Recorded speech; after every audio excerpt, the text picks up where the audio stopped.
হঠাৎ দেখা। কবি রবীন্দ্রনাথ ঠাকুর। রেলগাড়ির কামরায় হঠাৎ দেখা, ভাবিনি সম্ভব হবে কোনো দিন।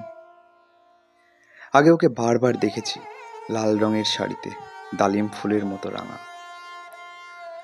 আজ পড়েছে কালো রেশমের কাপড়, আঁচল তুলেছে মাথায়, দোলন চাপার মতো চিকন গৌড় মুখখানি ঘিরে।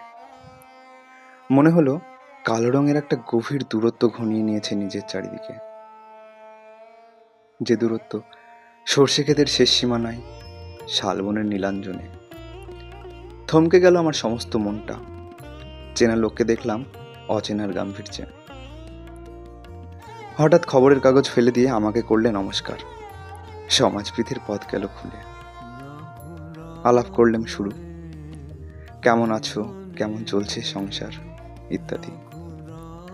সে রইল জানালার বাইরের দিকে চেয়ে, যেন কাছের দিনে ছোঁয়াচে পার হওয়া চাহনিতে। দিলে অন্তত ছোট দুটো একটা জবাব, কোনোটা বা দিলই না।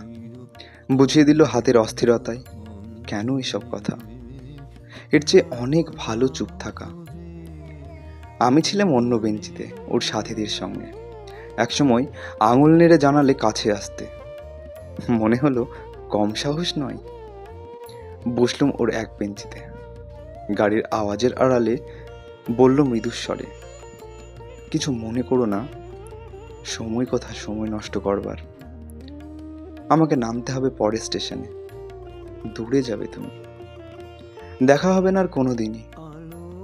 তাই যে প্রশ্নটা জবাব এতকাল থেমে আছে, শুনবো তোমার মুখে, সত্য করে বলবে তো? আমি বললাম বলবো। বাইরের আকাশের দিকে তাকিয়ে শুধালো, আমাদের গেছে যে দিন, একেবারেই কি গেছে, কিছুই কি নেই বাকি? একটুকু রইলাম চুপ করে, তারপর বললেন, রাতের সব তারাই আছে দিনের আলোর গভীরে। খটকা লাগলো, কি জানি বানিয়ে বললাম নাকি। ও বলল, থাক এখন, যাও ওদিকে। সবাই নেমে গেল পরের স্টেশনে, আমি চললাম একা। নমস্কার।